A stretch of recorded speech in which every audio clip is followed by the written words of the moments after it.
Eh ben, écoutez, on va commencer. Alors, mesdames et messieurs, merci d'avoir fait le déplacement pour cette nouvelle conférence du club du mercredi. En l'absence de Maxime Logereau, son président, c'est moi qui vais ouvrir le bal et présenter notre invité du jour.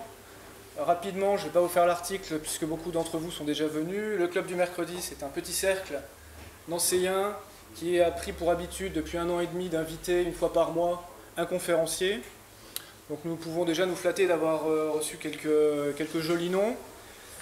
Quand ce ne sont pas des personnalités extérieures à Nancy, nous avons aussi pour coutume de donner la parole à ceux de nos membres qui sont spécialistes d'un sujet ou qui, en tous les cas, sont intéressés de le traiter. Et aujourd'hui, ce soir, c'est donc le tour de notre ami Steven Cornu, doctorant en droit à la faculté de Nancy, si je ne me trompe pas, qui va donc nous entretenir d'une figure que certains, voire beaucoup d'entre vous connaissent déjà, au moins de nom, qui est Oswald Spengler, grand penseur allemand du XXe siècle, Déclin de l'Occident en particulier, mais d'autres livres que Steven présentera mieux que moi. Dernière petite chose avant que Steven prenne la parole. Je rappelle qu'à l'issue de la conférence, nous demandons une contribution de 3 € à chacun, qui nous permet de préparer la conférence suivante. Sur ce, Steven. Merci Laurent. Merci Laurent, merci au Club du Mercredi pour cette invitation, donc pour cet exposé qui traitera de quelle heure est-il en Occident. Donc derrière ce titre un peu ronflant, bien évidemment c'est la philosophie d'Oswald Spengler qui se cache derrière, par le biais de son célèbre ouvrage Le déclin de l'Occident. Donc le Club du Mercredi est dans une séquence décliniste en ce moment, puisqu'on a eu l'intervention de Fabien Nisgoda récemment, qui traitait de collapsologie. Mais Fabien a axé son analyse sur la problématique matérielle dans l'effondrement des civilisations. Donc il s'est intéressé aux problématiques écologiques, aux problématiques de l'énergie. Toutes ces problématiques sont bien évidemment fondamentales pour une civilisation, et si on observe l'effondrement de civilisations passées telles que la civilisation antique, Rome par exemple, on voit effectivement que beaucoup d'auteurs traitent le déclin de Rome et son effondrement par le biais de questions économiques, de questions matérielles, de questions énergétiques. Moi, je vais traiter cette question du déclin des civilisations sous un autre angle, qui est l'angle du sens. Les civilisations subsistent parce qu'elles ont des ressources matérielles, mais elles subsistent avant tout parce qu'elles ont une conscience de la signification de l'existence. Et tant que cette conscience de leur propre signification perdure, elle se perpétue dans le temps. Et dès lors que le sens de leur existence devient problématique, elle commence à décliner. C'est en tout cas la thèse développée par Gustave Le Bon, un prédécesseur d'Oswald Spengler, donc un prédécesseur français, surtout connu pour son ouvrage La psychologie des foules. Mais il a écrit un autre ouvrage que je vous recommande, très court, d'une centaine de pages, 100-150 pages, qui s'appelle « Les lois psychologiques de l'évolution des peuples ».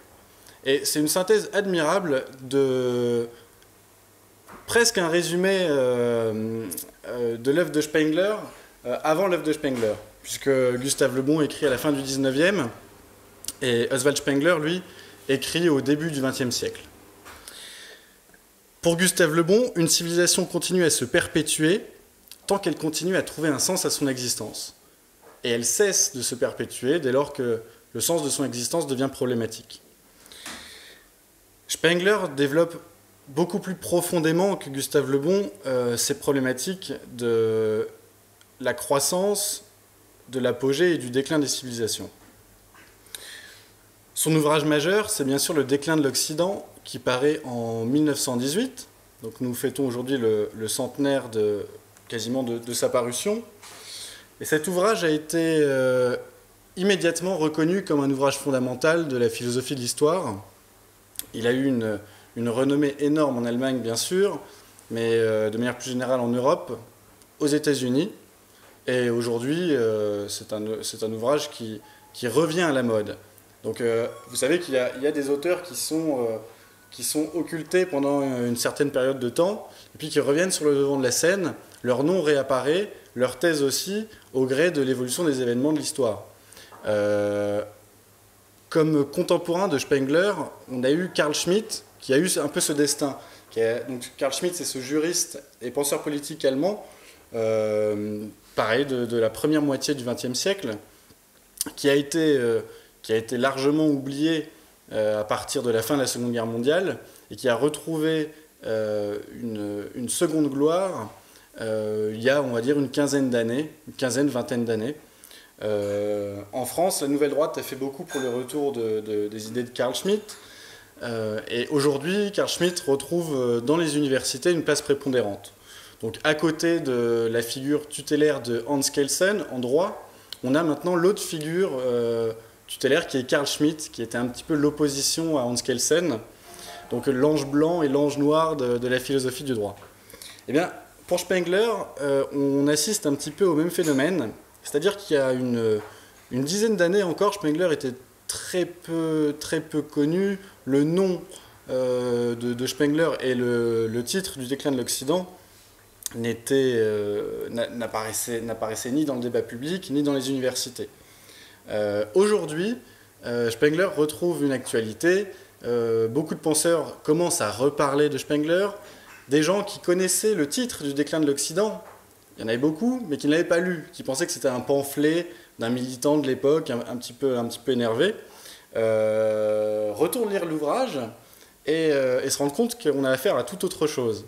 Le déclin de l'Occident est un ouvrage monumental de plus de 800 pages qui dresse une philosophie de l'histoire absolument révolutionnaire et une vision du monde absolument intégrale. Donc, Spengler est mobilisé par des personnalités comme Michel Onfray aujourd'hui.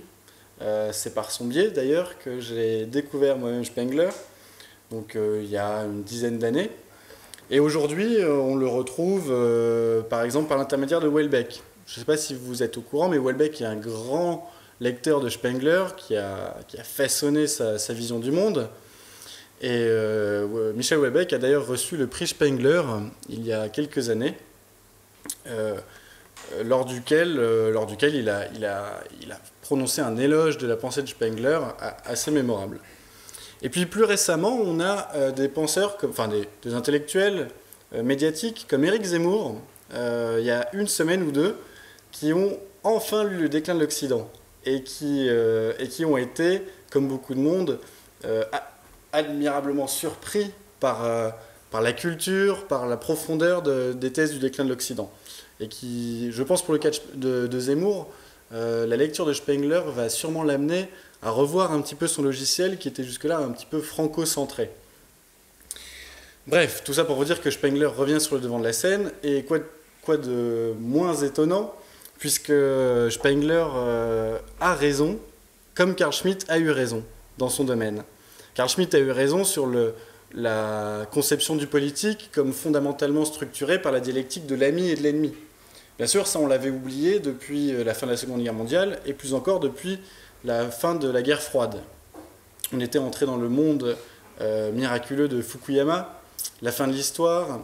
La politique n'était plus pensée en termes d'amis et d'ennemis, mais en termes de coopération et de collaboration. Bon, depuis l'attentat du 11 septembre et la quinzaine d'années qui s'est suivie, on se rend bien compte que l'ennemi est toujours présent et que même s'il s'agit de le définir, ce qui n'est pas toujours évident, en tout cas, le politique se structure avant tout, fondamentalement, autour de la dialectique de l'ami et de l'ennemi. Eh bien, pour Spengler a eu raison, lui, sur les prospectives d'évolution de la civilisation occidentale qu'il dressait déjà en 1918. Spengler était donc un visionnaire, puisque lorsqu'il entame le début de son ouvrage, juste avant le déclenchement de la Première Guerre mondiale, on est en France dans la période de la Belle Époque. L'Occident, en tout cas l'Europe occidentale, n'a plus connu de grandes guerres depuis la période révolutionnaire. Il y a eu la guerre de 1870, mais qui était encore restée très circonscrite. Et l'idée que l'Europe allait perdre sa domination sur le monde, pour l'époque, était vraiment difficilement inimaginable. excusez-moi. Donc, Spengler arrive dès 1918 à comprendre qu'il y a des lignes de force qui traversent l'Occident et qui vont l'amener à perdre sa position dominante. Alors, comment Spengler arrive à cette conclusion ? Tout simplement par une méthode historique que jusque-là, peu de penseurs avaient appliquée. C'est une méthode morphologique de l'histoire. Le terme de morphologique renvoie à Goethe.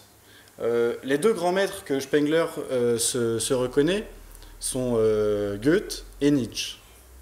Alors, quelle est l'influence de Goethe sur la pensée de Spengler ? C'est tout simplement que Goethe était un esprit, peut-être un des esprits les plus brillants de son temps, un esprit universel, un Allemand, qui s'est opposé au rationalisme des Lumières. Donc, en Allemagne, qui était représenté par exemple par Emmanuel Kant. Goethe fonde en partie, avec d'autres penseurs, mais Goethe est peut-être le penseur le plus fondamental, ce qu'on appelle le romantisme allemand à travers le courant du Sturm und Drang, qui se traduit par tempête et passion en français. Et la philosophie générale de ce courant de pensée, c'est de rompre avec l'approche purement rationnelle de l'analyse du monde, qui était celle des penseurs comme Emmanuel Kant en Allemagne, mais aussi des penseurs comme Descartes, qui ont initié cette philosophie rationaliste en Occident. Goethe considère que cette pensée rationnelle, cette approche purement rationnelle du monde étouffe le monde, étouffe la nature, et ne permet pas de rendre compte des véritables forces à l'œuvre, à la fois dans le monde, dans l'histoire, dans l'ensemble des domaines. Et donc c'est comme ça que le romantisme naît en Allemagne par un rejet de la philosophie des Lumières. Et Goethe développe une pensée intuitionniste. Et il va appliquer cette pensée intuitionniste à l'ensemble des disciplines qu'il est en mesure d'aborder, c'est-à-dire quasiment toutes, notamment un traité des couleurs qu'il écrit par opposition à la théorie de Newton, que je vous recommande de lire, même si vous n'êtes pas intéressé par l'optique. C'est vraiment une autre vision du monde, et qui n'est pas absolument contredite par l'évolution actuelle de la science. Et surtout, un ouvrage qui s'appelle « La métamorphose des plantes ». Et c'est de cet ouvrage que Spengler va tirer sa philosophie de l'histoire. La métamorphose des plantes, c'est tout simplement une conception globale de la nature que Goethe développe, centrée autour de ce qu'il appelle le Ur-symbole. C'est le symbole primordial de la plante qui, du début de la maturation de la plante jusqu'à son développement en fleurs, anime toute la vie de cette plante. Et cette vision morphologique de la nature, Spengler va l'appliquer à l'histoire. Il va considérer que les civilisations humaines sont non pas assimilables à des organismes vivants, mais sont réellement des organismes vivants. L'autre grande influence de Spengler, c'est bien sûr Nietzsche. Nietzsche, qui, lui, par contre, est un auteur que tout le monde connaît bien. Peut-être comme Spengler, que tout le monde connaît bien, mais que tout le monde n'a pas lu. On retient quelques grands thèmes de la pensée de Nietzsche. L'éternel retour, le surhomme, la volonté de puissance. Et c'est bien sûr dans ces grands thèmes que Spengler va puiser. Donc les emprunts de la pensée de Nietzsche réalisés par Spengler, c'est bien sûr, d'une part, la volonté de puissance, puisque pour Spengler, l'histoire des civilisations, c'est d'abord l'histoire des luttes de puissance entre espaces culturels relativement conséquents. Il va aussi reprendre l'amoralisme de Nietzsche. Nietzsche n'était pas un immoral, mais était un amoral. Il se plaçait par-delà bien et mal. Et bien pour Spengler, l'histoire des civilisations et la philosophie de l'histoire ne permet pas de jugement de valeur. On a l'habitude de considérer que l'histoire est mue par un progrès. Cette théorie du progrès de l'histoire est née à peu près au moment de l'ouverture de la modernité, au XVIe, XVIIe siècle, et que toute l'histoire humaine est orientée vers un but qui est l'établissement d'une société à peu près idéale, pacifique et irénique. Pour Spengler, l'histoire n'est ni le lieu du bien ni du mal, il est seulement le lieu de la survie. Un autre emprunt de la philosophie de Nietzsche, c'est le perspectivisme. La philosophie de Spengler n'est pas une conception linéaire de l'histoire. Sa conception de l'histoire universelle n'est pas une histoire de l'humanité, mais une histoire des différentes civilisations dans l'humanité, ce qui est très différent. On s'en rendra compte quand j'exposerai plus en détail cette théorie. Et puis, un dernier aspect de la philosophie de Nietzsche que Spengler reprend, c'est bien sûr l'idée de l'éternel retour. Puisque, comme vous allez le voir, pour Spengler, l'histoire n'est pas un mouvement vers un bien ou même un mal. Pour certains philosophes de l'histoire, l'histoire est une longue chute de l'âge d'or jusqu'à l'âge de fer. Pour Spengler, l'histoire ne ressemble pas du tout à ça. Pour Spengler, les civilisations se développent comme des organismes vivants, ils croissent et ils meurent. Et de manière continuelle, l'histoire humaine est l'objet de ces cycles historiques et évolutifs. Alors, bien sûr, on est entré dans le domaine de la philosophie de l'histoire, ce qui n'est pas sans poser quelques problèmes, notamment aux historiens universitaires. Donc, deux questions se posent. C'est d'une part, la philosophie de l'histoire est-elle légitime? D'autre part, pourquoi la philosophie de l'histoire? Alors, la philosophie de l'histoire est aujourd'hui largement rejetée par l'université. Les disciplines historiques aujourd'hui affichent un objectif beaucoup plus modéré, modeste. Il ne s'agit pas de comprendre les grands cycles historiques, de leur donner un sens particulier, mais essentiellement de collecter des faits, des événements historiques, et de les adjoindre les uns aux autres pour forger une fresque historique, d'avoir une image de l'histoire des hommes. Toute démarche qui chercherait à comprendre les mécanismes de l'histoire et à en dégager des lois est aujourd'hui qualifiée de non scientifique et donc globalement rejetée par l'université. On pourrait admettre que le rôle des historiens universitaires est de rassembler les faits, et puis que la question de la signification de ces faits, de l'interprétation, est dévolue à d'autres personnes. Le problème, c'est que ce n'est évidemment pas le cas, puisqu'aujourd'hui, les historiens officiels refusent de pratiquer la philosophie de l'histoire, et ils refusent en général que d'autres personnes utilisent l'histoire comme un matériau pour dégager des lois historiques.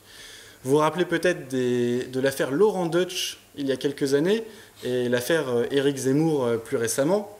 Dès lors que ces penseurs, ces intellectuels un peu plus ou moins médiatiques, s'emparent de l'histoire pour développer une théorie métahistorique, on voit se précipiter sur les plateaux des historiens officiels qui viennent contredire les interprétations des uns ou des autres, parce que ces interprétations seraient approximatives, reposeraient sur des raccourcis, et que donc, en fait, cette philosophie de l'histoire n'a aucune place dans le débat public, qu'elle est militante et idéologique.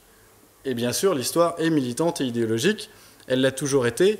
Le problème, c'est qu'aujourd'hui, sous le couvert de rejeter la philosophie de l'histoire, se greffe une petite musique progressiste, c'est-à-dire que l'histoire n'a pas de sens, mais elle en a quand même un, qui est en gros la route vers le progrès et vers la fin de l'histoire, la société pacifiée et dans laquelle toutes les hiérarchies, toutes les luttes auraient disparu.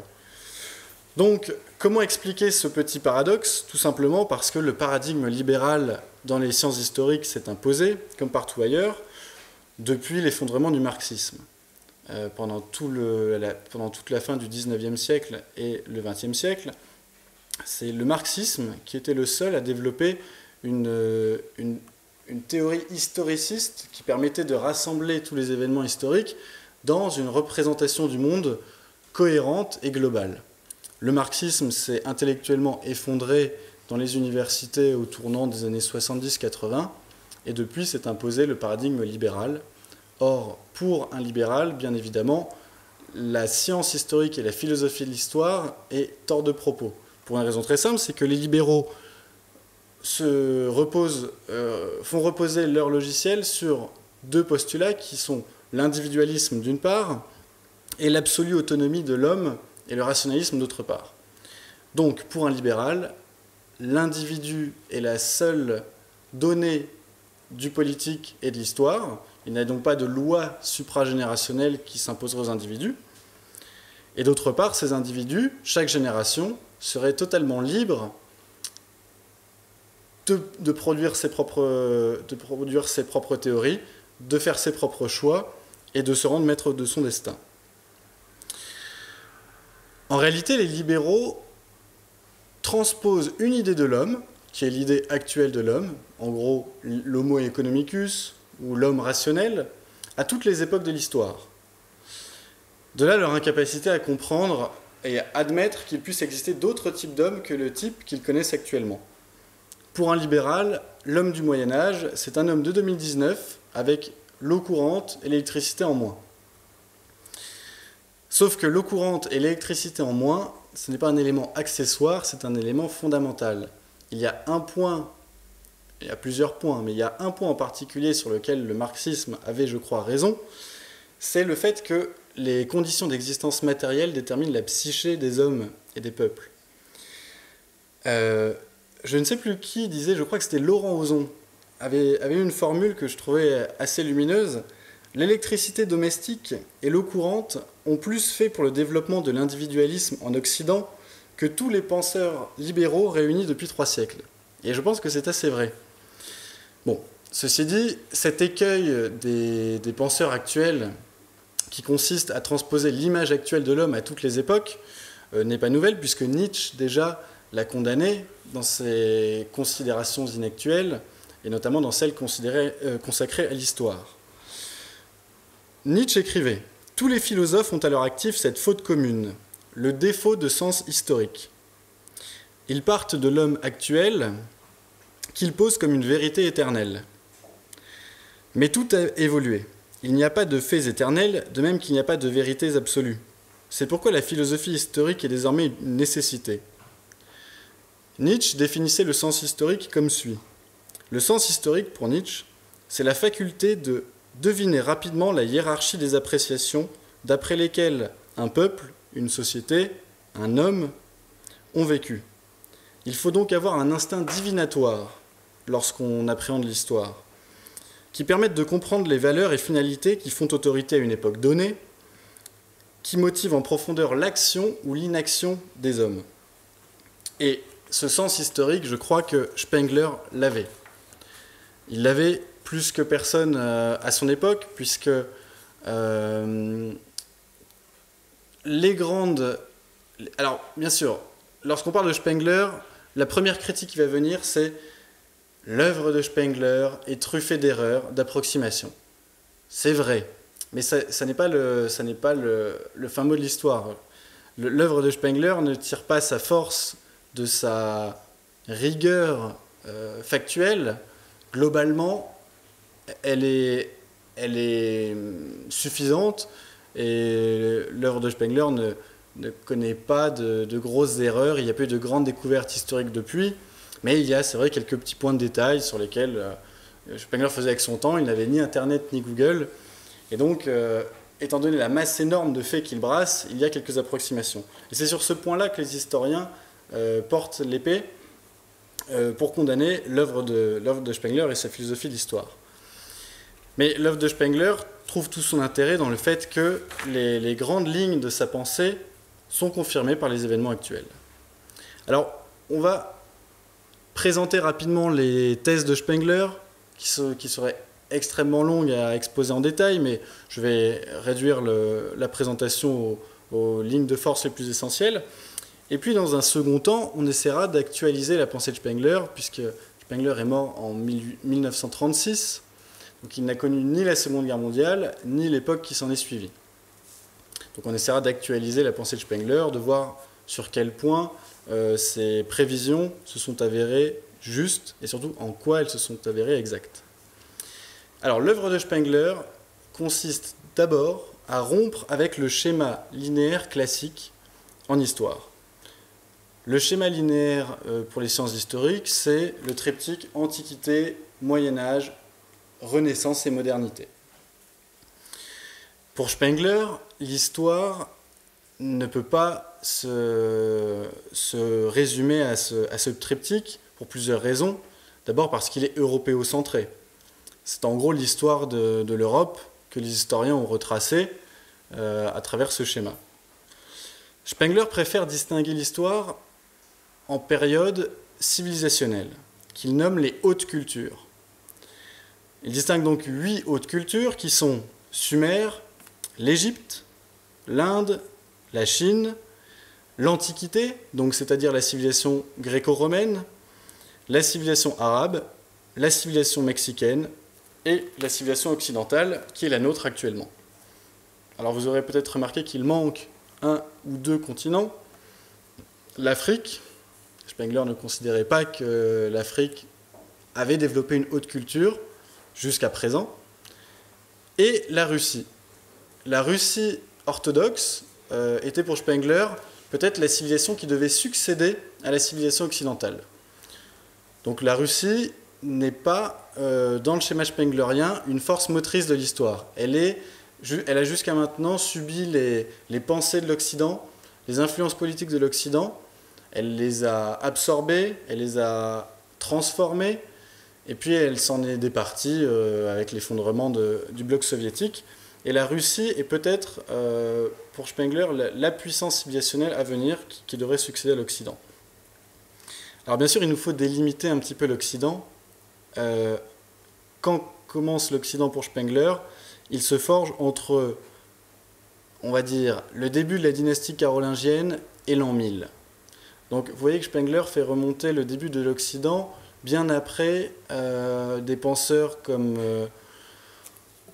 ceux de l'Action française, par exemple, qui faisaient commencer l'histoire de la France en 496 avec le baptême de Clovis. Pour Spengler, 496 et le baptême de Clovis, c'est un événement insignifiant. Insignifiant parce que on est dans la phase de déclin de l'Empire romain et qu'on a une période intermédiaire entre la fin de l'Empire romain et le début de l'Occident, qu'il nomme la phase préculturelle, dans laquelle une civilisation se dissout et que plusieurs éléments qui sont issus de cette civilisation en désagrégation et des éléments nouveaux vont s'agréger pour donner naissance à une nouvelle civilisation. Cette nouvelle civilisation est donc l'Occident. Donc c'est une civilisation qui comporte des éléments relativement hétéroclites, mais qui est dirigée par l'élite germanique. Donc suite à l'effondrement de l'Empire romain, on assiste aux périodes des grandes invasions, qui en fait n'étaient pas si importantes que ça. On compte en fait 100 000 hommes peut-être pour l'ensemble des invasions barbares entre le 1er et le 5e siècle. Donc ces élites barbares germaniques vont prendre le contrôle des différentes parties de l'Empire romain d'Occident qui est en voie d'effondrement, vont passer une alliance avec la religion de l'époque qui est le christianisme. Mais pour Spengler, le christianisme va être profondément remodelé dès lors qu'il va servir de fondement politique à la civilisation occidentale. Donc on va voir de nouveaux éléments apparaître dans le christianisme, on va voir des éléments païens qui vont apparaître, et puis ce christianisme va se mêler à d'autres éléments qui vont être des éléments mythiques tels que la chanson de Roland, ce genre de choses. Donc on voit très bien que le mythe de l'Occident, le mythe religieux n'est pas seulement un christianisme, c'est beaucoup plus que ça. C'est ce qu'on nomme aujourd'hui, ce que certains nomment le catho-paganisme ou le pagano-catholicisme.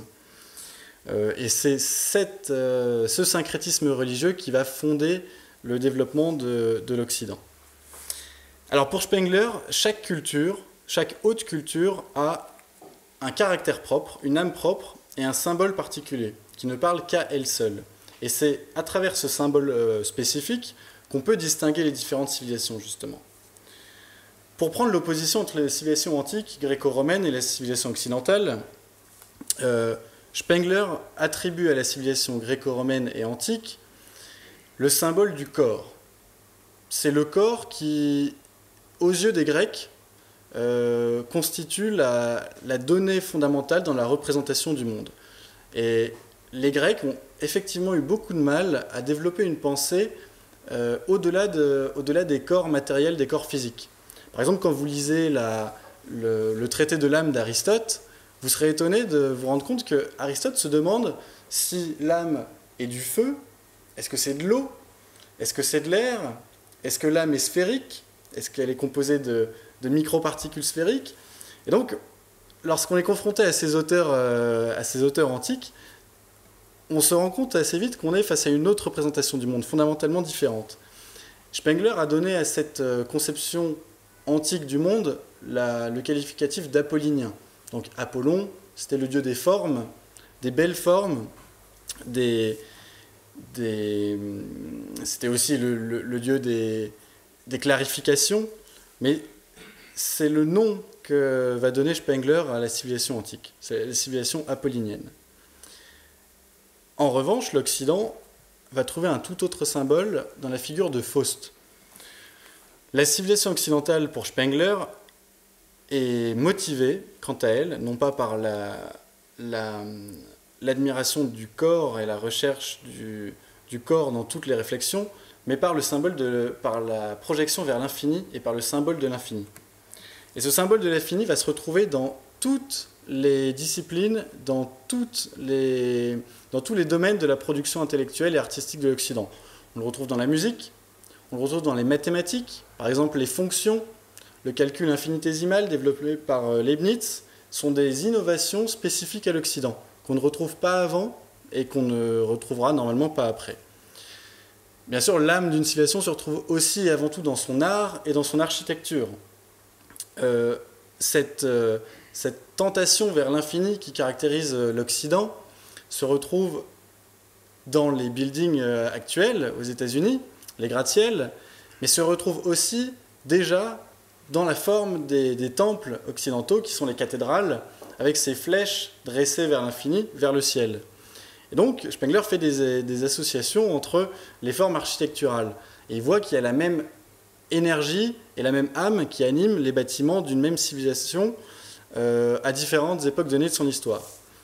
Récemment, on a assisté à l'événement de l'incendie de Notre-Dame de Paris, et tout le monde a vu cette flèche de la cathédrale s'effondrer dans les flammes.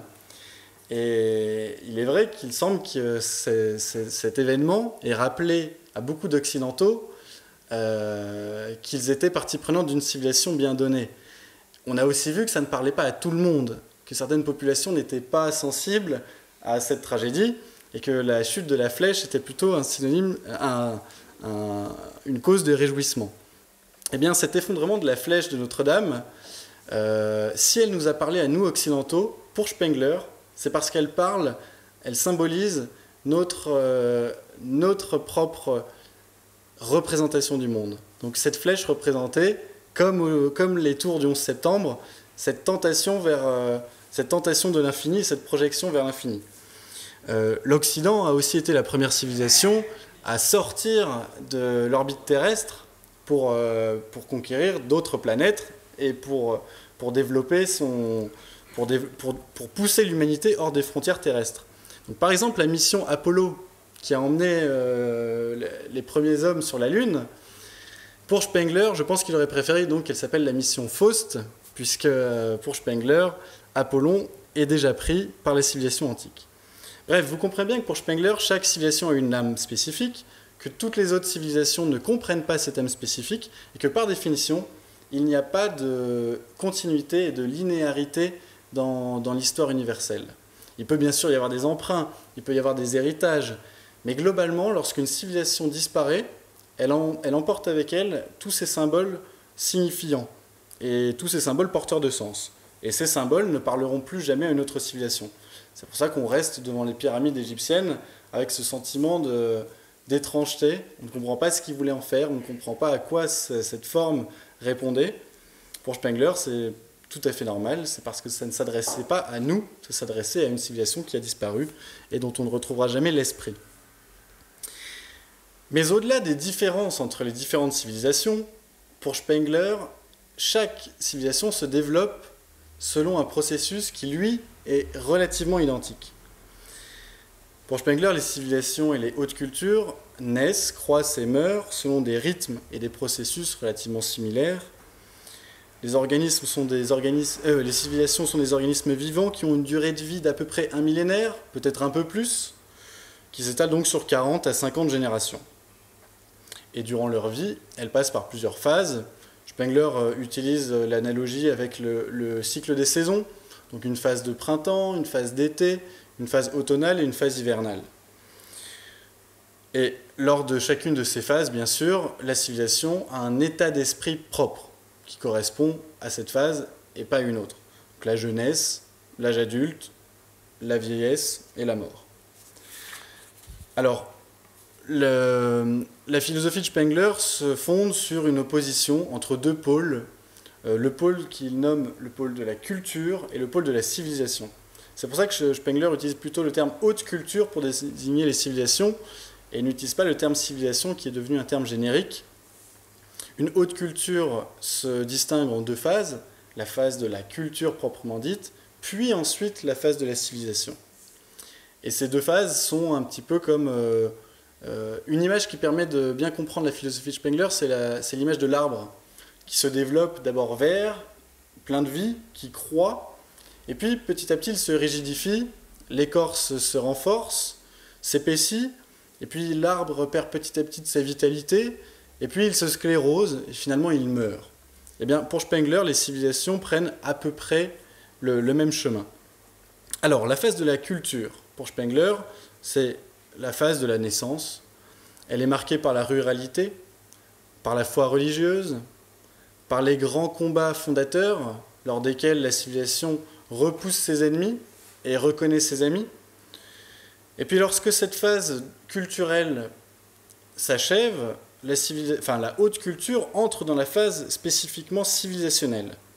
Cette phase spécifiquement civilisationnelle, c'est celle de l'urbanisation, de la rationalisation. On voit le développement de la science, de la technique, le développement de l'argent, le développement de la pensée utilitaire.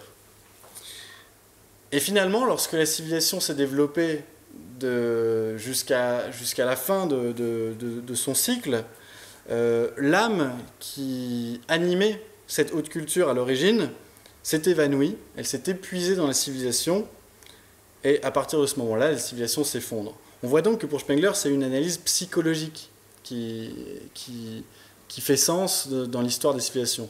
Les problématiques matérielles existent, mais pour Spengler, ces problématiques matérielles sont plus des conséquences que des causes.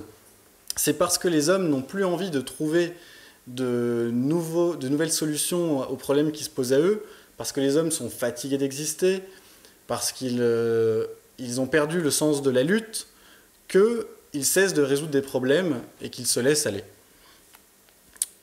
On voit donc que la philosophie de Spengler est une philosophie profondément pessimiste, une conception de l'histoire qui ne ressemble pas du tout à celle d'un Hegel ou d'un Marx. Spengler développe bien l'idée d'un sens de l'histoire, mais le mot sens a deux sens. Il a le mot signification, il a le sens de processus. Pour Spengler, l'histoire a bien un sens, en ce cas-là, un processus relativement réglé, rythmé, qui se répète dans le temps. Mais elle n'a pas de sens au sens d'une signification supérieure qui permettrait, à travers l'histoire, à l'humanité de se retrouver soi-même, comme chez Hegel, de retrouver l'esprit, d'accéder à la liberté suprême, ou comme chez Marx, d'aboutir à une société, un retour à une société communiste originelle. Pour Spengler, les civilisations naissent, croissent, meurent, dans un cycle relativement infini.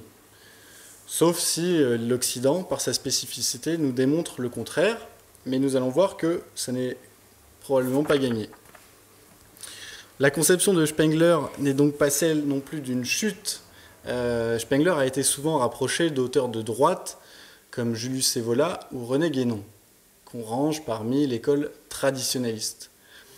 Ces auteurs reprennent effectivement l'idée d'un cycle, de cycle civilisationnel et de cycle historique, lors desquels la civilisation se dégrade petit à petit.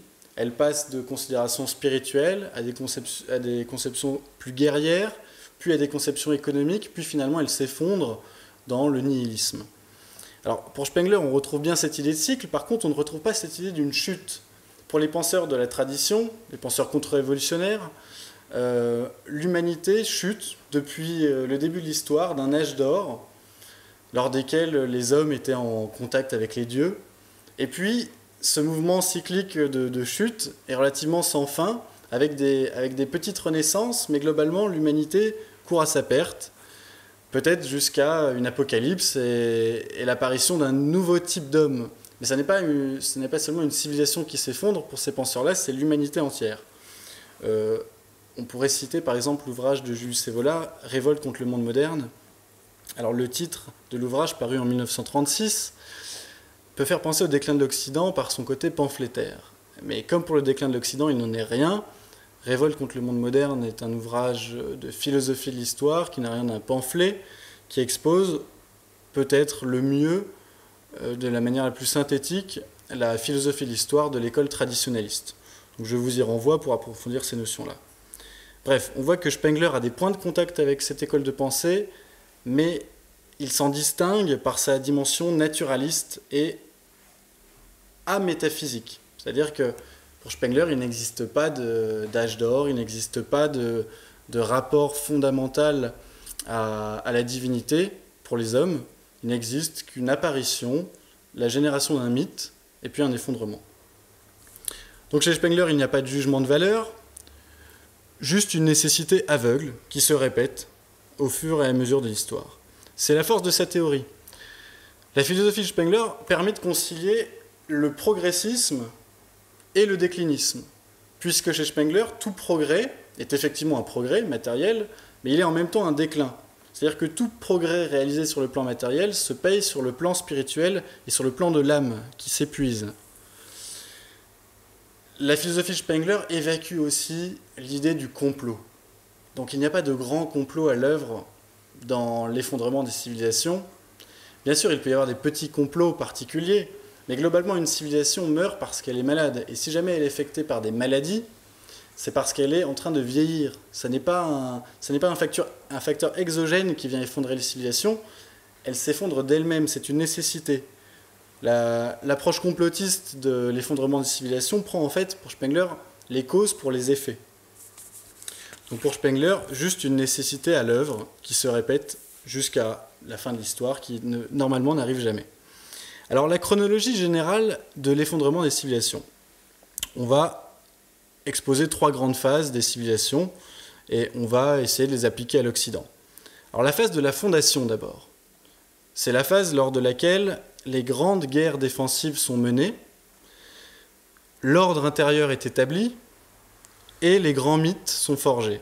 Pour l'Occident, je crois que cette période commence effectivement au 8e, 9e siècle, lorsque Charlemagne, enfin la dynastie carolingienne, repousse les invasions musulmanes, et que à partir de cet acte guerrier se forge toute une mythologie. Donc j'ai déjà évoqué la chanson de Roland qui raconte les exploits de Charlemagne qui repousse les invasions musulmanes. Dans cette phase de fondation des civilisations, on assiste également au remerciement des dieux qui ont aidé à ces prouesses guerrières. C'est pour ça que dans les phases de fondation des civilisations, la première chose qu'on fait, c'est édifier des bâtiments permettant de remercier les dieux.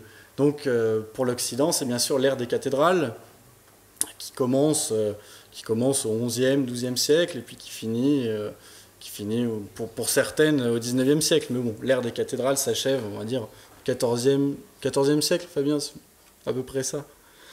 Donc l'ère des cathédrales s'achève à ce moment-là, et effectivement, on sort petit à petit de la période de fondation. Lorsque la sécurité est établie vis-à-vis de l'extérieur, puis lorsque l'ordre est établi à l'intérieur, les populations entrent dans une phase de confort relatif. Elles commencent à construire des villes. Et dans les villes, l'intellect se développe d'une manière relativement critique des mythes qui jusque-là, dans la période de fondation, avaient permis à la civilisation de s'identifier. En Occident, cette période s'ouvre, je crois, avec le développement de la scolastique à partir du du XIIIe, XIVe siècle. C'est donc cette réflexion des prêtres qui, au lieu de professer parmi les populations le message de la religion, on va dire pagano-chrétienne, se mettent à réfléchir sur cette religion, à aller rechercher les textes, à étudier les textes de manière critique, à gloser dessus. Et donc petit à petit, ce commentaire des textes religieux tue l'esprit. Donc la lettre tue l'esprit. Et cette période scolastique finit par le nominalisme en Occident, donc c'est-à-dire à partir du XIVe, XVe siècle, on voit des penseurs comme Guillaume d'Occam qui finalement, lassés de la scolastique, commencent à la rejeter intégralement et commencent à rejeter finalement la conception religieuse du monde qui prévalait jusque-là. Et on entre petit à petit dans la période de la modernité, qui est la période intermédiaire de la phase des civilisations. Cette période peut être considérée, comme dans la vie d'un homme, comme l'âge de la maturité. Lorsqu'on devient adulte, qu'est-ce qu'on fait lorsqu'on est un homme? Normalement, selon Freud en tout cas, on tue le père. Eh bien, une civilisation tue son père en tuant son dieu, ou ses dieux. Et la modernité occidentale voit l'effondrement de, peut-être pas de Dieu immédiatement, mais de l'image religieuse de Dieu. On entre dans l'idée d'un Dieu philosophe, donc un Dieu qui est plus un principe qu'un élément véritablement agissant. La modernité s'ouvre avec la réforme protestante qui amène l'autorité religieuse à s'effondrer et le pouvoir politique s'émancipe de cette autorité religieuse, de cette tutelle religieuse. Cette période d'ouverture de la modernité est aussi celle des conquêtes, puisqu'on n'est plus dans une phase défensive, on est dans une phase offensive. 1492 est une année charnière, puisqu'elle marque à la fois la fin de la Reconquista espagnole et en même temps la découverte des Amériques par Christophe Colomb. Donc il y a un symbole dans cette contemporanéité des dates. Dès que l'Occident a fini de reprendre son territoire naturel, finalement, il part à la conquête des autres territoires. Et donc c'est ça aussi qui caractérise la modernité, c'est l'âge viril, c'est l'âge dans lequel on s'affirme et on a envie de conquérir le monde. On sort de l'âge de l'enfance et du monde imaginaire légué par nos parents. Cette conquête de la modernité se traduit aussi et surtout dans la philosophie.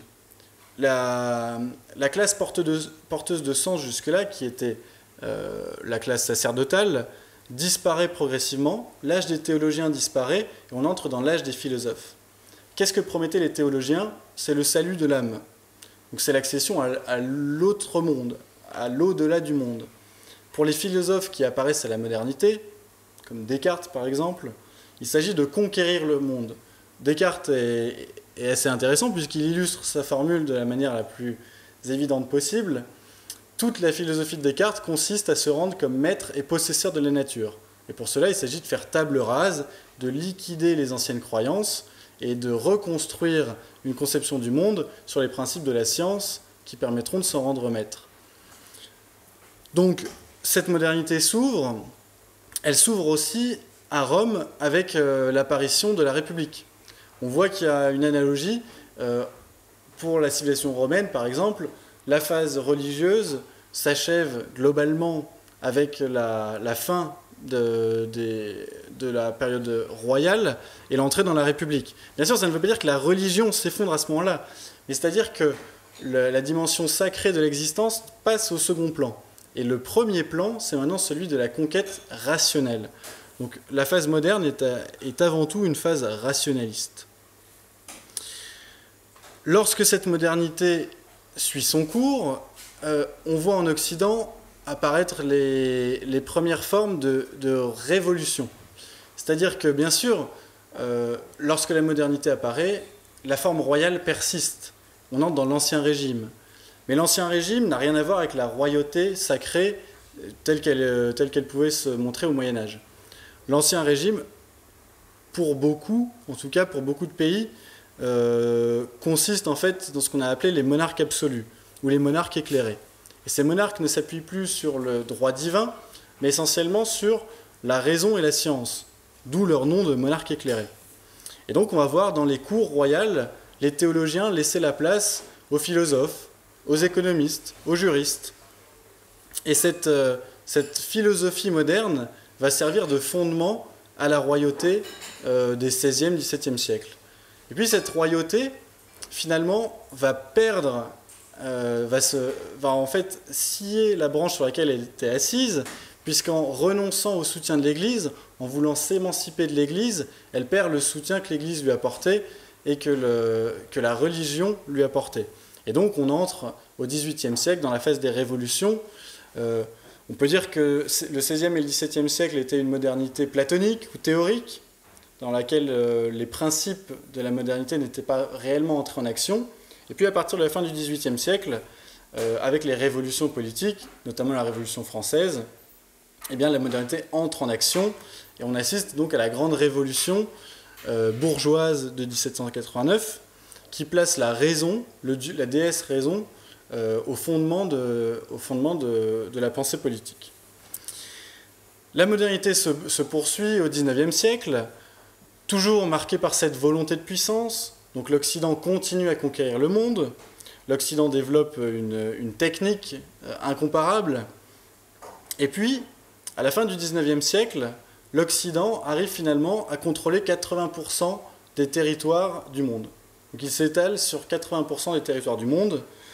Et c'est à ce moment-là que survient la guerre civile européenne, la deuxième guerre civile européenne. Si on considère que les guerres de religion de la fin du XVI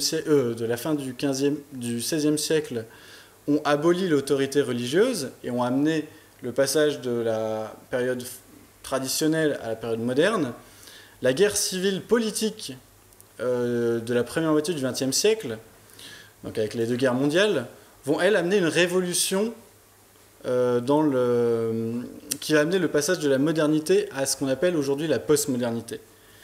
Et la grande période charnière qui acte le passage de la modernité à la postmodernité, c'est en gros la période 1945-1968. Qu'est-ce qui se passe à ce moment-là? C'est que la volonté de puissance de l'Occident s'affaisse et que l'Occident entre dans une phase non plus de volonté de puissance et de conquête, mais dans une phase que Spengler appellerait sénile, dans laquelle les forces s'amenuisent, la civilisation se replie sur ses frontières originelles, et la civilisation perd petit à petit confiance en elle-même. Elle a perdu la religion plus tôt, elle perd aujourd'hui la foi en la politique et la puissance de la politique. Cette brisure de la volonté de puissance se retrouve particulièrement dans l'événement, dans la période de la décolonisation. Dans les guerres de décolonisation qui s'ouvrent, elles s'ouvrent à partir des années 30, mais en gros, la grande vague de décolonisation, c'est celle des années 60. Et les guerres d'Indochine, les guerres d'Algérie ont été remportées par les puissances coloniales. La France a gagné la guerre d'Algérie. Mais pourtant, la France quitte l'Algérie et quitte l'Afrique parce qu'en fait, c'est une brisure interne. Et c'est ça sur quoi Spengler insiste. Ce n'est pas des faiblesses matérielles qui tuent une civilisation, c'est d'abord le sentiment que le droit de s'affirmer n'est plus évident. Et cette foi dans l'affirmation se mue petit à petit en une honte et un sentiment de culpabilité. Et cette honte et ce sentiment de culpabilité va être développé par la pensée de gauche de l'époque, typiquement la pensée de Frantz Fanon ou de Sartre, dans une certaine mesure. Donc dans un ouvrage relativement célèbre aujourd'hui, surtout connu pour sa préface, qui n'est pas de Frantz Fanon, mais de Sartre, oui c'est ça, publié au milieu des années 60, la pensée postmoderne, honteuse et culpabilisatrice va se développer. C'est donc en gros l'idée que l'Occident, qui a conquis le monde durant les 4 derniers siècles, ne doit pas s'en prévaloir et s'en glorifier, mais doit en avoir honte. Et donc cette idée d'une honte de l'Occident se développe petit à petit et elle imprègne la culture populaire. Et les années 60 sont bien sûr la période des Radical 60s, donc de la révolution culturelle, dans laquelle on abat le politique. Ce sont tous les mouvements hippies, le mouvement de la Beat Generation aussi, qui renoncent aux politiques, qui renoncent aux traditions, qui renoncent à l'autorité des pères et qui en gros professent un monde pacifié, promeuvent le développement d'une communion universelle et renoncent à la guerre et déclarent la guerre au monde entier.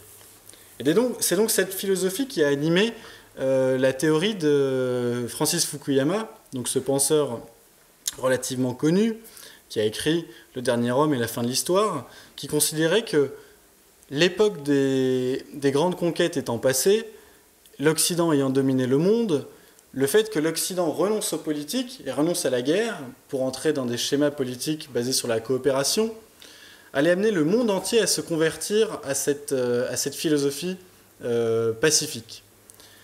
Bien évidemment, il n'en a rien été. Pourquoi il n'en a rien été? Si l'on se base sur la théorie de Spengler, tout simplement parce que les civilisations évoluent de manière asynchronique. C'est seulement l'Occident qui était fatigué de s'affirmer dans le monde.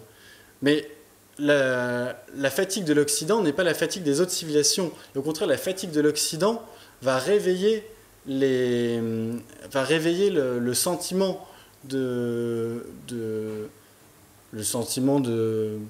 oui, on peut dire de revanche des autres civilisations par rapport à la civilisation occidentale qui les a dominées jusqu'alors. Et donc, cette thèse de la fin de l'histoire qui a été développée à partir des années 90, lorsque le mur de Berlin s'est effondré, a été remise en question dès le début du 21e millénaire, à partir des attentats du 11 septembre. Spengler a eu une phrase à la fin de son déclin de l'Occident: « On ne peut que grandir ou dépérir, il n'y a pas de troisième terme. » Lorsque l'Occident a refusé de continuer à grandir et à accroître sa domination, il est entré irrémédiablement dans une phase de déclin. On ne peut pas se maintenir à une phase statique au bout d'une civilisation. Soit on continue à s'affirmer, soit on continue à essayer de dominer le monde et la nature, soit on reflue inexorablement.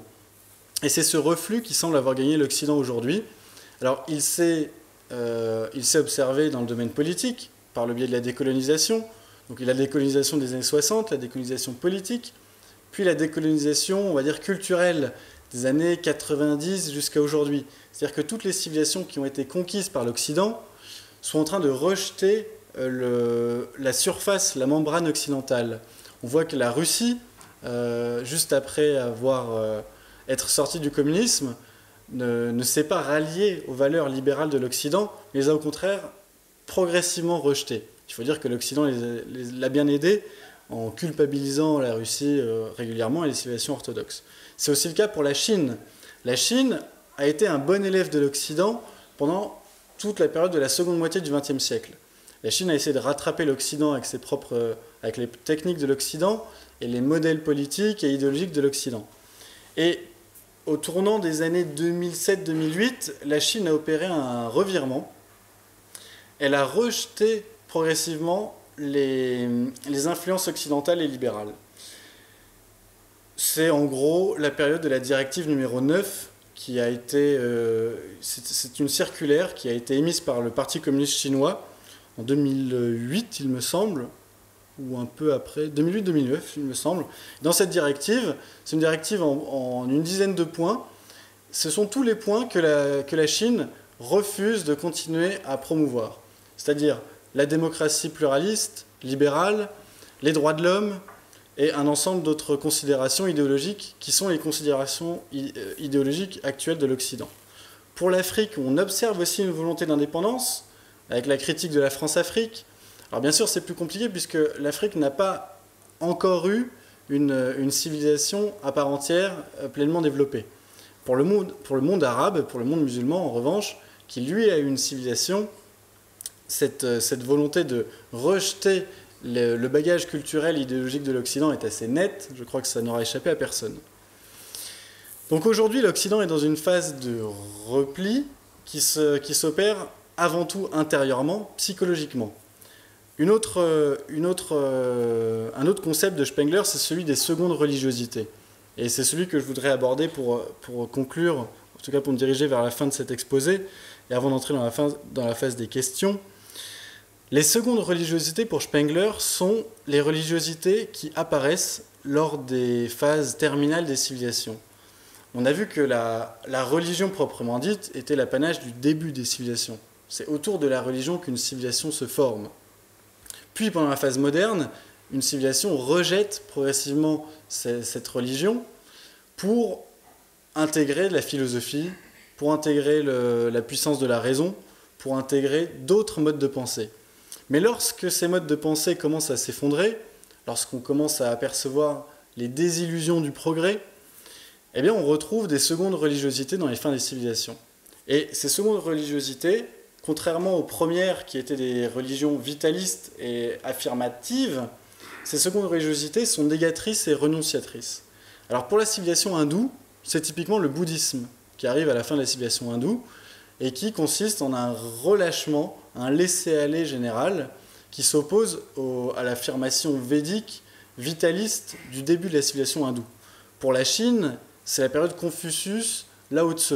Donc le confucianisme et le taoïsme qui sont des philosophies plus, oui, encore une fois, du laisser-aller, de la contemplation, et qui ne sont plus des philosophies affirmatrices et pleines de volonté de puissance. Pour la philosophie grecque et romaine, pour la civilisation en grecque et romaine, c'est ce qu'on appelle les philosophies hellénistiques, c'est-à-dire le stoïcisme, l'épicurisme notamment, le cynisme. Donc toutes ces écoles de pensée qui coupent avec la philosophie socratique, la philosophie d'Aristote, la philosophie de Platon, qui étaient encore des philosophies politiques, qui cherchaient à comprendre le monde pour appliquer les lois qu'on avait dégagées de ce monde. Dans les philosophies stoïciennes, en tout cas dans leur version grecque, et dans les philosophies épicuriennes, on assiste encore une fois à une tendance générale qui n'est pas forcément au laisser-aller complet, mais un repli de la chose politique, un retour vers l'individu, une tentative de reconnexion au monde, et globalement, elles sont marquées par un tropisme pacifique, plutôt pacifique. Et pour la civilisation romaine, enfin, cette seconde religiosité, c'est le christianisme, essentiellement pour Spengler. Le christianisme, qui à l'origine était une philosophie renonciatrice, qui était une philosophie qui rejetait la volonté de puissance politique, qui rejetait l'ordre, qui rejetait le droit. C'est ça le christianisme à l'origine. Puis il est devenu une religion, mais à l'origine c'est une philosophie, et il est devenu une religion politique au fur et à mesure où, contaminant l'administration romaine, il a fini par devoir à un moment donné prendre les rênes, puisque l'administration romaine s'effondrait, les cultes païens s'effondraient, Rome était en déclin, et lorsque les barbares sont arrivés, il a fallu remotiver les troupes. Et donc, pour remotiver les troupes avec des chrétiens, il a fallu changer petit à petit le dogme chrétien et le politiser. Donc ça s'est fait par exemple lors du concile de Nicée, puis tout au long des 4e, 5e, 6e et 7e siècles. Et donc ce christianisme est devenu d'une philosophie renonciatrice, une philosophie plutôt vitaliste, parce que le message originel a été subverti, on a gardé que l'idée du sublime, l'idée de la croix, et donc c'est pour ça que le christianisme a pu servir, 1000 ans après, à motiver les guerriers francs, enfin les guerriers germaniques, à l'entreprise des croisades. Il n'y a pas moins chrétien qu'une croisade, en tout cas si on se base sur les évangiles. Et donc ces philosophies, ces secondes religiosités pour l'Occident, c'est difficile de les réunir en une seule grande philosophie, mais on en voit plusieurs petites. Par exemple, le véganisme. Le véganisme, donc, cette idée que la vie animale ne peut pas être exploitée par l'homme. Donc le véganisme est une rupture fondamentale avec la philosophie de Descartes, qui voulait se rendre comme maître et possesseur de la nature, et la théorie de Descartes de l'animal-machine. Donc le véganisme, au-delà qu'on soit pour ou qu'on soit contre, traduit en fait un affaiblissement de la volonté de puissance et une philosophie de pitié générale, qu'on retrouve par exemple aussi dans l'hindouisme finissant à travers le jaïnisme. Le jaïnisme est une philosophie qui ressemble beaucoup au véganisme aujourd'hui, puisque cette secte hindoue se fonde sur une pitié générale pour le vivant, et un amour universel pour le vivant.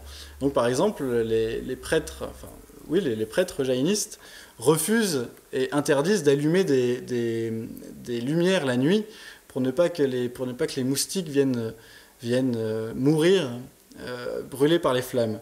Ils interdisent aussi de marcher dans les rivières pour ne pas écraser les sangsues. Et aujourd'hui, les véganes, au-delà de leur côté un petit peu hystérique, traduisent bien cette volonté de calme et de paix qui a envahi l'homme occidental. On le voit bien sûr à d'autres aspects, ce qu'on peut appeler le tiers-mondisme ou la xénolatrie, c'est-à-dire cet amour immodéré de l'autre, Big Other, comme l'avait nommé Jean Raspail. Eh bien, cette idée que l'autre est fondamentalement bon, que l'autre n'est pas un ennemi, mais en plus a été une victime de notre volonté de puissance et qu'il doit être accueilli. Là encore, on retrouve quelque part la dynamique d'ouverture du christianisme finissant. Donc dans toutes ces philosophies qui ne sont pas encore bien forgées, on observe ce déclin de la volonté de puissance et au contraire cette apparition d'une volonté d'ouverture et de paix, et cette instauration d'une société pacifiée, libérée des luttes. Alors, pour Spengler, est-ce que l'histoire s'arrête là? Non. Pour Spengler, l'histoire des civilisations ne s'arrête pas à l'entrée dans ces philosophies renonciatrices. Il y a encore une dernière phase dans l'histoire des civilisations. Cette phase, c'est la phase césariste. À Rome, lorsque le christianisme a commencé à se développer, Rome ne s'est pas effondrée du jour au lendemain. Rome a encore duré 4 ou 5 siècles, et Rome est passée de la République à l'Empire. Et bien pour Spengler, la dernière phase des civilisations est donc la phase césariste. Et je voulais finir dessus parce qu'on a assisté ces 3 ou 4 dernières années à un fait nouveau, auquel moi-même, ayant lu Spengler juste avant, je n'en voyais pas le début, c'est l'apparition des mouvements populistes et des leaders césariens. Donc on a vu, Poutine était là depuis quelque temps, bien sûr, pour la civilisation orthodoxe, mais globalement, ce n'était pas le chemin que prenait l'Occident. On croyait vraiment que l'Occident allait se dissoudre. Et puis petit à petit, on a vu des hommes comme Trump arriver, que personne ne pensait voir arriver au pouvoir. Et puis Trump est arrivé au pouvoir, finalement. On a vu après des Bolsonaro, des Salvini. Et on voit qu'en Occident, on a un mouvement de réveil. Alors, je voudrais finir sur une note d'espoir, mais d'espoir modéré. Parce que pour Spengler, l'entrée dans le césarisme n'est pas du tout une renaissance. C'est l'accomplissement de la fin de la civilisation. Et le César, pour Spengler, n'est pas un retour du roi. Ce n'est pas une dynamique réactionnaire. La religion ne va pas revenir.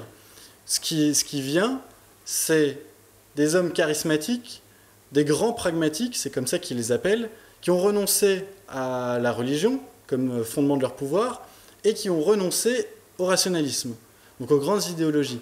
Pendant toute la modernité, le pouvoir était fondé sur des idéologies.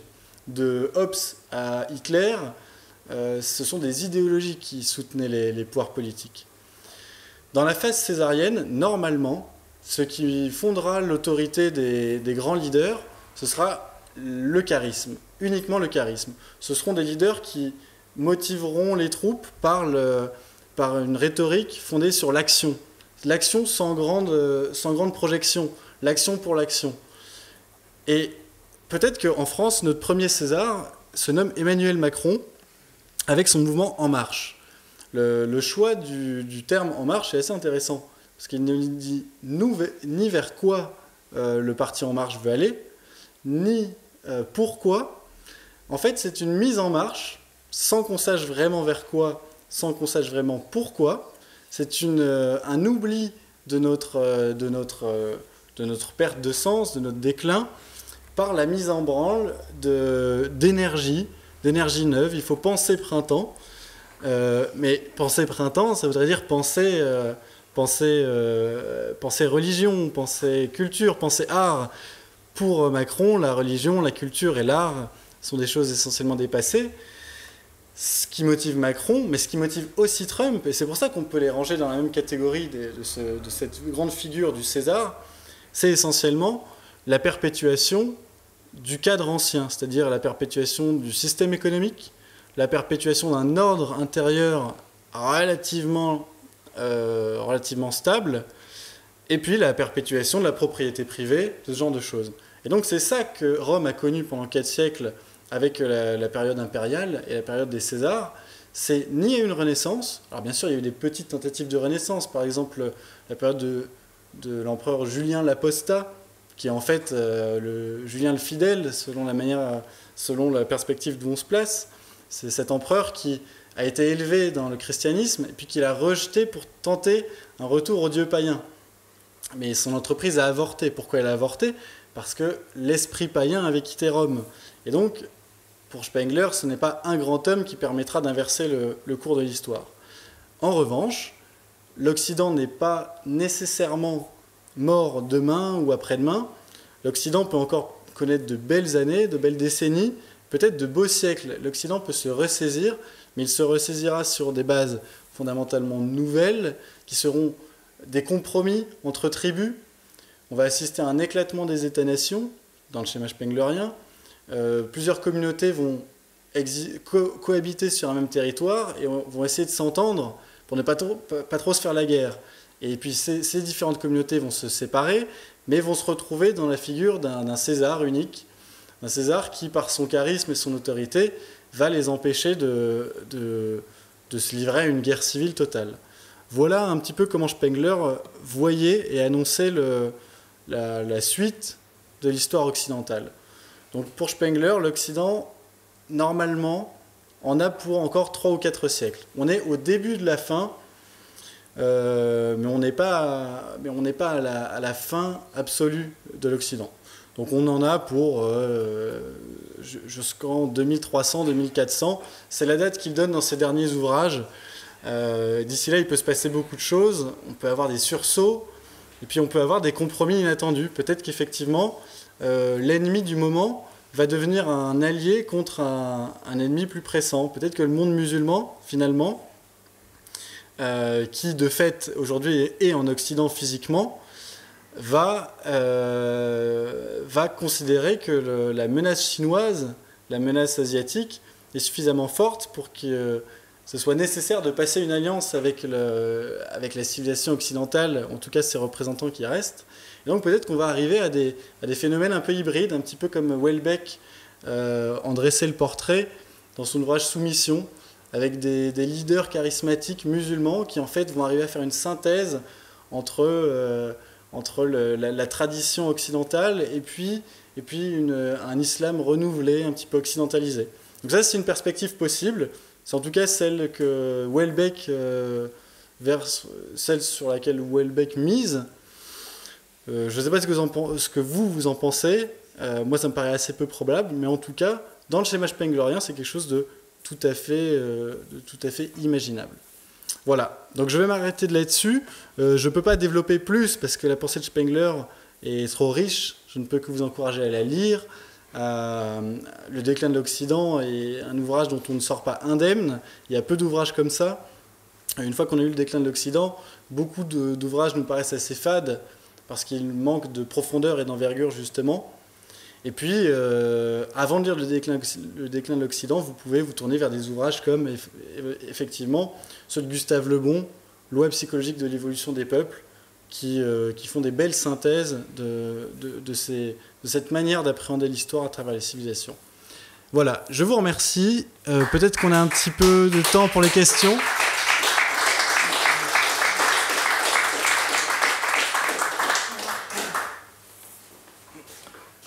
Merci beaucoup, Steven. Je ne sais pas si tout ça est prometteur, mais en tous les cas, personne ici ne pourra plus avoir rien à dire sur Spengler après cette soirée. C'est le moment des questions pour ceux qui en auraient, et je suis persuadé qu'il y en a. Juste une chose que je voudrais dire aussi, pour ceux qui n'auraient pas le temps ou pas le courage de se lancer dans le déclin d'Occident, il existe aussi 2 petites synthèses qui sont L'homme et la technique et Socialisme et prussianité, qui sont des livres de format de poche qui sont faciles à trouver dans le commerce pour se faire une première idée, au moins, de Spengler. Et puis il y a un numéro de Nouvelle École aussi qui a été publié il y a quelques années de fond sur le sujet. Question? Ouais. Julien? Ouais. Moi, tu faisais un parallèle tout à l'heure sur la philosophie d'histoire entre le marxisme et finalement ce que proposait Spengler. Et tu as fait la liste de tout ce que Spengler considérait comme étant des civilisations. Est-ce que Spengler a fait comme Marx et a considéré un petit biais spécial au judaïsme? Parce que c'est un socle de monothéisme, etc. Et ça fait aussi vraiment partie d'une composante de l'Occident, le monothéisme. Alors, pour lui, est-ce que c'est un sujet ou que ça s'en est pas? Alors, il y a quelque chose de très contre-intuitif dans le tableau des différentes civilisations que dresse Spengler, c'est la place qu'il réserve à la civilisation arabe, ou qu'il nomme aussi civilisation magique. La civilisation arabe pour Spengler, ce n'est pas seulement la civilisation islamique, en fait, qui apparaît en 632 avec Mahomet. Pour Spengler, la civilisation arabe ou magique comprend les trois grands monothéismes, le judaïsme, le christianisme et l'islam. Et pour Spengler, la civilisation arabe est relativement... Sa spécificité, c'est qu'elle a mis très longtemps à se formaliser. Donc il y a eu une longue phase de maturation, et en fait les trois formes de monothéisme, enfin judaïsme, christianisme et islam, sont en fait trois tentatives successives pour la culture magique d'émerger. Et finalement, elle émerge avec l'islam, et elle va donner la civilisation islamique qui s'effondre au XIVe, XVe siècle. Voilà quelle place il réserve au judaïsme. Donc il n'en fait pas du tout une composante par contre de l'Occident. En fait, pour Spengler, le judaïsme est une religion zombie. Le judaïsme est mort en tant que force culturelle vivante. Donc aujourd'hui, c'est comme Emmanuel Todd parle de catholiques zombies, eh bien, il y a des juifs zombies qui continuent à exister, mais ce sont des peuples il nomme ça les peuples de Fela, c'est un terme arabe qui veut dire en fait, il parle de peuples qui ne sont plus animés par un projet constructif, mais qui se perpétuent dans la nature et dans l'histoire, mais toujours sur le dos d'autres civilisations. Ils ne sont plus, eux, des éléments actifs de l'histoire. Du coup, voilà. C'est pour ça que du coup, il évacue en même temps tout ce qui est complotisme. Parce que à l'époque où il écrit son bouquin, l'antisémitisme est hyper présent en Allemagne. Et du coup, il balance tout ça d'un verre de main. Parce qu'on va dire, d'un côté, le nazisme est inspiré de Nietzsche, Spengler est inspiré de Nietzsche, mais en fait, il part dans des directions totalement opposées, quoi. Enfin, pas opposées, mais qui ne sont pas du tout concomitantes. Ce que les nazis ont repris de Nietzsche, c'est pas l'antisémitisme, puisque l'antisémitisme de Nietzsche est vraiment anecdotique, et des fois même, il fait preuve de philosémitisme. En fait, ce qu'en général les antisémites reprochent aux juifs, pour Nietzsche, c'est plutôt un gage de valeur, puisque c'est cette volonté de puissance qui, à travers toutes les circonstances, se prolonge. Alors Spengler, effectivement, fait partie de ce courant de la révolution conservatrice qui a un peu précédé l'arrivée au pouvoir du parti nazi. Et c'est cette génération d'intellectuels qui, en gros, court de 1918 à 1932. Et si sur bien des points, cette génération a anticipé le nazisme, et lui a ouvert la voie, elle s'en distingue fondamentalement par, en général, un antisémitisme relativement modéré, voire inexistant. Et dans le cas de Spengler, il est inexistant. Ce n'est pas un sujet de réflexion pour Spengler. Et c'est tout à fait conforme à cette théorie, puisque si l'histoire pouvait être modifiée par un petit groupe d'individus, c'est sa théorie qui, en fait, tomberait à l'eau.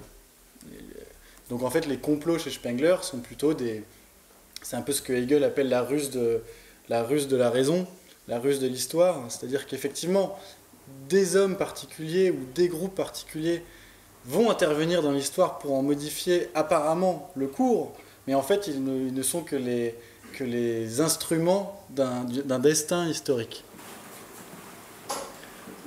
D'autres questions? Oui. Monsieur Schneider?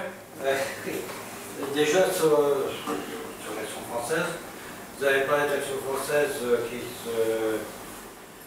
Je parlais de Bainville, surtout. Revenez à Clovis, l'Action française, surtout, c'est Capet et sa suite. Oui, mais... pas du tout les périodes qui la Geneva Religion, qui est contraire pour l'action française. Le contraire, c'est pratiquement un retour à la République, ce qui est, pour les gens de l'action française, c'est plutôt chose de mauvais. Autre chose. Je passe sur les croisades, qui ne sont pas du tout anticatholiques, contrairement à ce que vous avez. Antichrétienne, pas anticatholique. C'est un long débat. Oui, C'est un très long débat. On n'est pas du tout, à mon avis. Mais sur la monarchie également, vous avez parlé que la réforme avait amené à une séparation de l'Église et de l'État. Ce qui est faux. Oui, alors Elle existait bien avant. Oui, alors Elle existait peut-être bien que... avant, et Saint-Louis, c'était bien avant la réforme, a combattu les prétentions de l'Église sur le plan politique. Oui. Philippe le Bel aussi. Et ça revient à la séparation de l'Église et de l'État qui est telle qu'elle a été définie par le Christ lui-même. Alors je vais préciser effectivement. Et je passe rapidement, mais je pense que là, je parle de l'Action française, sur le plan catholicisme, il n'y a aucune différence, contrairement à ce que vous semblez avoir dit, entre les évangiles et Saint Paul en particulier et l'Église d'aujourd'hui. Finalement, il n'y a aucune différence.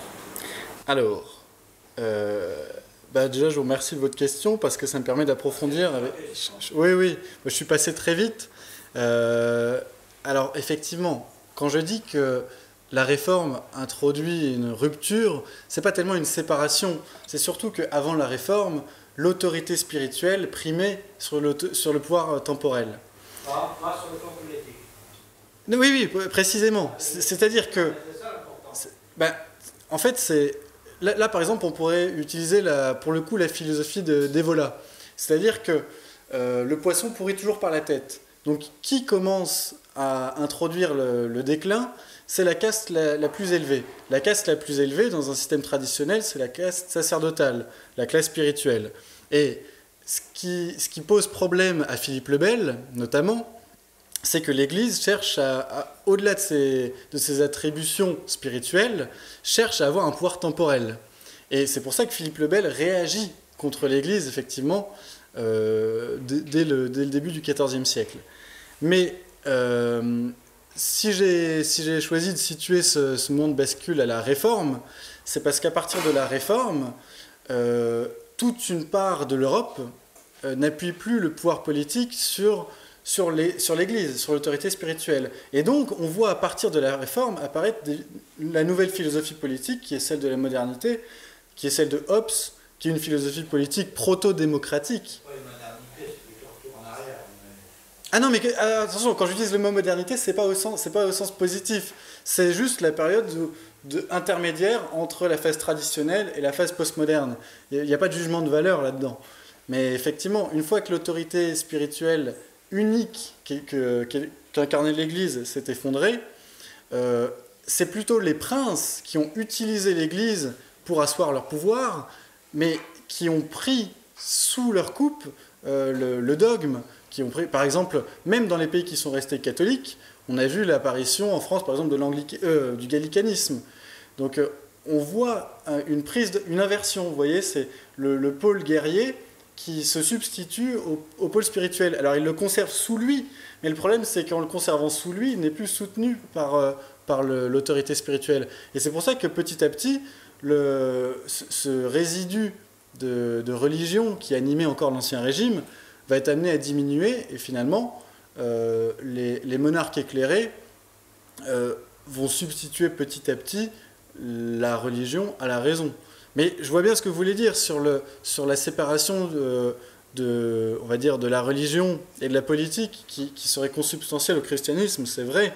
Mais là, pour le coup, c'est une interprétation personnelle, que je partage avec d'autres, mais c'est l'idée que quand le Christ arrive, il arrive dans une société encore dominée par la religion romaine d'État.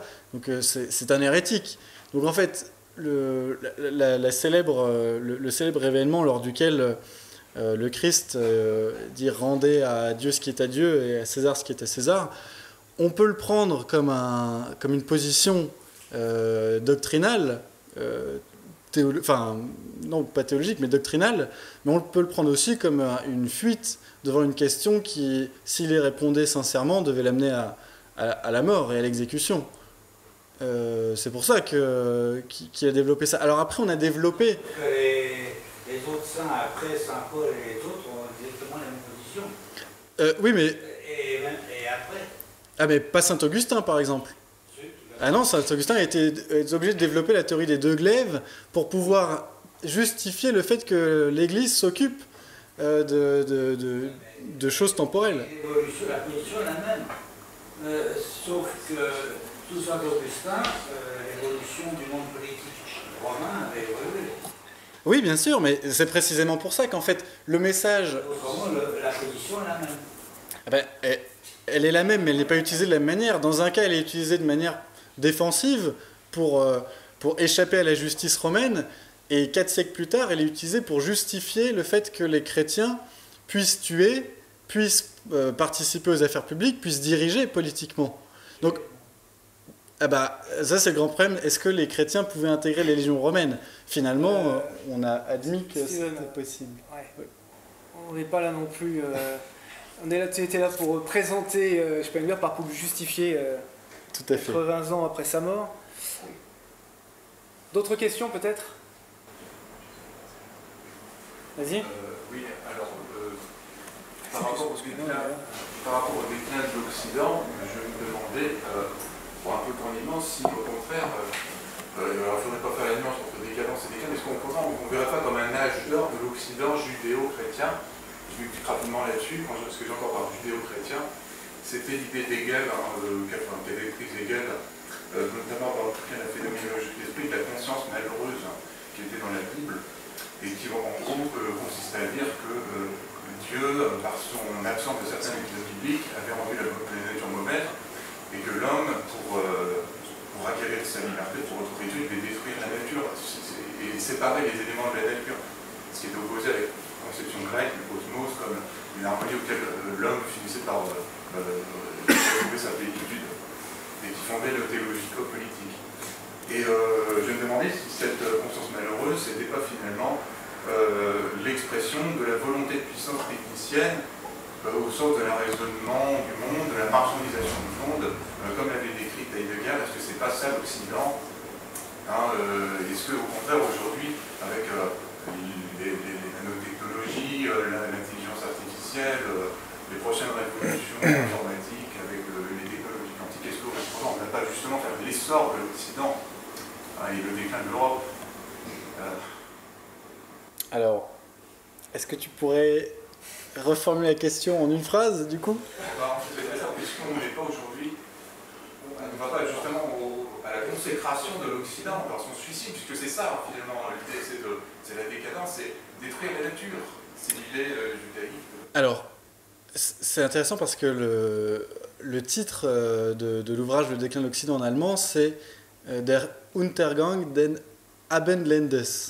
Et donc la traduction française, ça a été le déclin, mais Untergang, ça peut aussi signifier accomplissement ou achèvement.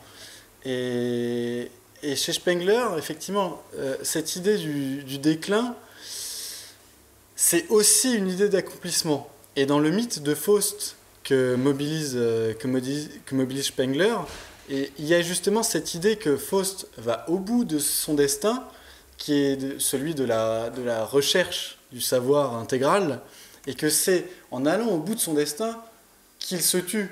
Mais il est obligé d'y aller. Donc, c'est un déclin parce que ça va l'amener à mourir, de continuer dans cette voie, mais en même temps, il ne peut pas s'empêcher de continuer dans cette voie. Et c'est pour ça que le progrès technique ne s'arrête pas, lui. Mais ce qui s'est arrêté, c'est cette utilisation de la technique comme instrument de domination. Ah oui, si on reprend la distinction aristotélicienne, oui. Oui, c'est ça. Donc, l'Occident ne décline pas parce que son caractère s'évanouit. En fait, il va au bout de sa logique. Mais aller au bout de sa logique, ça signifie perdre totalement son âme. Et aujourd'hui, par exemple, on pourrait développer avec la question du transhumanisme. Est-ce que par le transhumanisme, l'Occident n'essaye pas d'échapper à son destin tout en accomplissant son destin? C'est-à-dire se perpétuer par la technique en se libérant de toute enveloppe charnelle. Donc le transhumanisme pose cette question-là, oui, effectivement. Il y a une réflexion plutôt qu'une question, bon, sans doute il y a pas mal de choses qui m'ont fait tiquer, mais une en particulier, c'est le fait de mettre dans le même sac Notre-Dame, la flèche de Notre-Dame et le World Trade Center. Pourquoi? Parce que, en disant que, du coup, si je t'ai bien compris, les deux sont tournés vers l'infini, vers le ciel, vers l'espace, etc. En fait, je crois qu'il y a un truc qui dément cette interprétation, c'est justement ce qu'a dit Monseigneur Petit, justement, après l'incendie de Notre-Dame, c'est que Notre-Dame n'est pas tournée vers le ciel dans une espèce de projet babélien en disant « je vais aller le plus haut possible pour toucher le ciel », mais qui est au contraire le temple le plus magnifique pour un morceau de pain qui se trouve avec le corps du Christ incarné, quoi. Et que du coup, le fait que les cathédrales sont de plus en plus grandes, c'est pas pour se dire on va aller plus haut vers le ciel, mais au contraire, on va construire le temple le plus magnifique pour le Seigneur qui s'est incarné dans le pain. Et que du coup, au contraire, les buildings, le World Trade Center, serait plutôt, dans la vision catholique, des projets babéliens, justement, et prométhéens, voire lucifériens si on va jusqu'au bout, qui serait de justement, on va aller le plus haut possible avec nos propres forces vers le ciel. Donc voilà, c'est plus une réflexion qu'une question, mais qui appelle sans doute une réaction de ta part. Entièrement d'accord, je Alors, il est normal qu'à deux époques aussi éloignées d'une même civilisation, le sens des bâtiments soit totalement différent. Et même que dans certains cas, il puisse être inversé. Je ne les mets pas sur le même plan au sens où ils exprimeraient la même chose. C'est-à-dire que les hommes qui ont construit les cathédrales n'étaient pas animés par la même chose que les hommes qui ont construit les gratte-ciel. Ce que Spengler dit, c'est pas ça. C'est que, au-delà des changements d'état d'esprit, en fonction de la jeunesse, de l'âge adulte et de la vieillesse des civilisations, le même caractère et la même tentation, en l'occurrence pour l'Occident, d'accession à l'infini, se perpétue. Et c'est-à-dire que pourquoi une cathédrale a une forme, pourquoi les cathédrales ont leur forme si caractéristique, pourquoi elles sont si élancées? C'est parce que ça répond à une conception, une représentation du monde spécifiquement occidentale. Par exemple, pour le christianisme d'Orient, les églises n'ont pas du tout cette architecture-là. Ou alors parce qu'elles l'ont relativement mimée et singée. Mais on voit bien que ce n'est pas leur âme propre. Ils ont leur propre... Enfin, forcément, quand on est chrétien, on ne peut pas admettre qu'il y ait plusieurs christianismes. Et que tous les hommes ne puissent pas accéder au message du Christ de la même manière. Et Spengler, lui, est un athée et un vrai relativiste. C'est-à-dire qu'il admet l'existence de la religion, mais comme un fait social.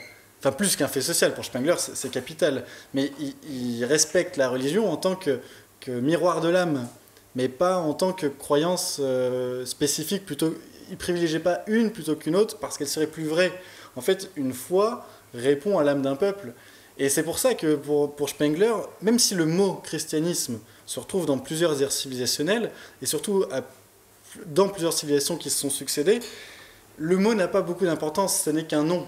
Et derrière le texte, derrière le nom, je veux dire, il y a une âme spécifique.